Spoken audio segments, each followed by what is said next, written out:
নমস্কার বন্ধুরা, Rana food cooking ডিলিশিয়াসে সবাইকে স্বাগত। আশা করি আপনারা ভালোই আছেন। প্রচণ্ড গরমে আপনাদের কাছে চলে এসেছি ভিন্ন স্বাদের রেসিপি নিয়ে। অবশ্য রেসিপিটি আপনাদের ভালো লাগবে। আজ আমি শিঙি মাছ ও বেগুন দিয়ে লাইট ঝোল তৈরি করতে চলেছি। খুব সিম্পল পদ্ধতিতে এই ঝোলটি রান্না করতে চলেছি। স্বাদের পরিতৃপ্ততা আপনাদের যোগাবে, জিহার লেওনে আপনাদের দেবে পরিতৃপ্তি। সবার আগে বলি বন্ধুরা, যারা নতুন তারা আমার চ্যানেলটিকে সাবস্ক্রাইব করবেন এবং পাশে থাকা বেল আইকনটি প্রেস করে অল করে রাখুন সবার আগে ভিন্ন ভিন্ন আপডেট পেতে। তাহলে চলুন বন্ধুরা শিঙি মাছগুলো ভালো করে কেটে হলুদ লবণ মাখিয়ে নিয়েছি। আমি এখানে 10-12টি মাছ কেটে নিয়েছি।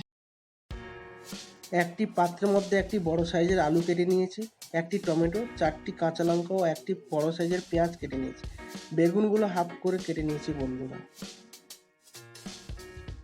ওভেনের উপর কড়াইটি বসালাম।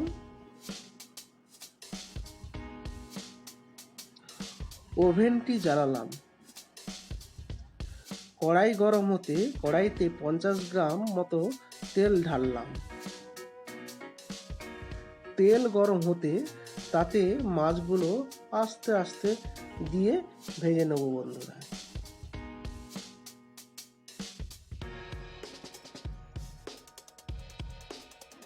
বন্ধুরা। মাছগুলো আমরা হালকা করে ভেজে নেব। মাছগুলি এক সাইড হলে উল্টে আবার অন্য সাইডটি ভালো করে ভেজে নেব বন্ধুরা। মাছগুলিকে আমি বেশি করে ভাজবো না, কারণ বেশি করে ভাজা হলে খুব শক্ত হয়ে যাবে এবং তরকারিতে এটি অন্যরকম টেস্ট লাগবে। এই জন্য আমরা মাছগুলিকে বেশি করে ভাজবো না বন্ধুরা। মাছগুলো ভাজা কমপ্লিট। এবার আমরা মাছগুলো অন্য একটি পাত্রে তুলে নেব।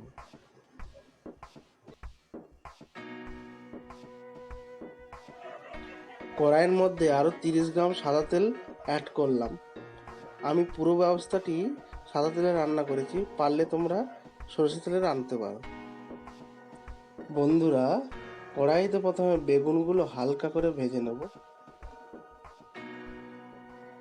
এই বেগুনগুলোতে কিছুটা লবণ ও হলুদ অ্যাড করলাম।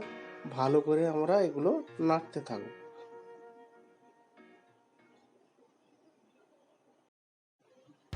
বেগুনগুলো আমরা 2-3 মিনিট ধরে নাড়তে থাকবো, যাতে হালকাভাবে বেগুনগুলি ভেজে যায়।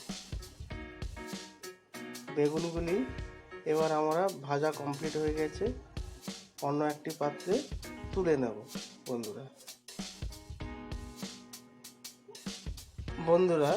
এই পাত্রে আমরা আর একটু সাদা তেল অ্যাড করলাম। কোচানো আলুগুলি কড়াইয়ের মধ্যে দিলাম এবং ওগুলি ভালো করে নাড়তে লাগলাম। সঙ্গে কিছুটা লবণ ও হলুদ গুঁড়ো অ্যাড করলাম বন্ধুরা। আলুগুলি ভালো করে 2-3 মিনিট পর্যন্ত এরা ভেজে নেব। আলু ভাজা কমপ্লিট। এই আলুগুলি আমি অন্য একটি পাত্রে তুলে নেব। এর ফাঁকে কড়াইতে আর একটু তেল অ্যাড করলাম বন্ধুরা। তেল গরম হয়ে উঠেছে, এর মধ্যে পেঁয়াজ কুচিগুলো দিয়ে নাড়তে লাগলাম। পেঁয়াজগুলি ভালোভাবে ভাজা হলে ওর মধ্যে আমরা কাঁচা লঙ্কা কুচি দিয়ে দিলাম এবং আমরা 2-3 মিনিট পর্যন্ত নাড়তে থাকবো। এরপর ওর মধ্যে টমেটো কুচিগুলো দিয়ে দিলাম এবং নাড়তে থাকবো। টমেটোর কুচি যাতে গলে যায়, এর মধ্যে কিছুটা লবণ আমি অ্যাড করলাম এবং সঙ্গে দিলাম কিছুটা হলুদ দিয়ে আমরা আরও 2-3 মিনিট পর্যন্ত নাড়তে থাকবো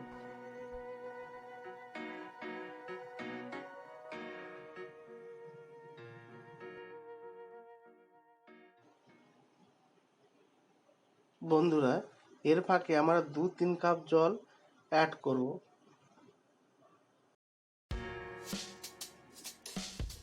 আমরা না ফোটা পর্যন্ত এগুলো ভালো করে নাড়তে থাকবো।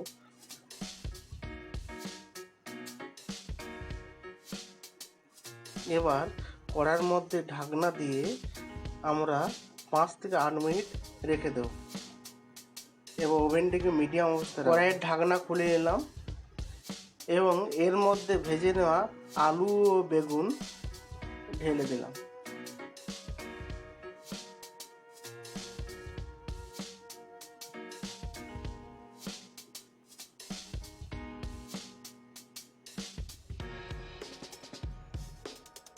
বন্ধুরা, কিছুটা জল অ্যাড করলাম, প্রায় 1 কাপের মতো, এবং আরও 4 থেকে 5 মিনিট আমরা এটা ঢেকে রাখবো। বন্ধুরা, ঢাকনাটি আমরা খুলে নিলাম। ঢাকনা খুলে এর মধ্যে সামান্য লবণ অ্যাড করলাম।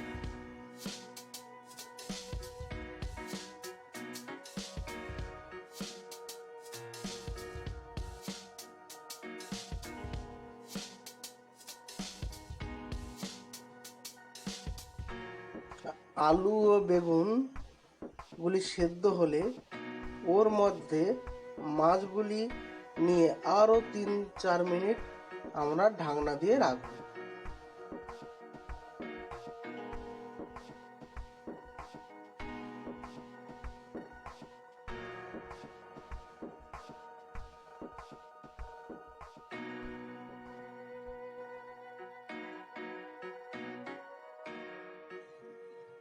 বন্ধুরা, এই অবস্থা ওভেনটিকে আবার হাইতে রাখবো।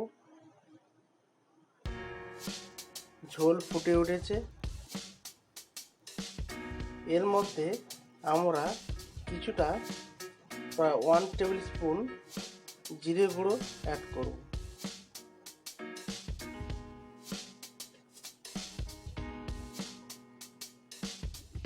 এখন আমাদের বন্ধুরা শিঙি মাছ ও বেগুন দিয়ে যে রেসিপিটি বানালাম তা পুরোপুরি কমপ্লিট। এগুলো আমরা এখন গরম গরম সার্ভ করব। বন্ধুরা, আপনাদের যদি এই ভিডিওটি ভালো লাগে আপনারা চ্যানেলটিকে সাবস্ক্রাইব করবেন, সঙ্গে লাইক কমেন্ট শেয়ার করবেন। বন্ধুরা, ভিডিওটি কেমন লাগলো অবশ্যই আপনারা কমেন্ট বক্সে জানাবেন। অবশ্য বন্ধুরা, আমার এই রেসিপি দেখে আপনারা বাড়িতে আজই এই রেসিপিটি বানিয়ে ফেলুন, খুব ভালো লাগবে বন্ধুরা।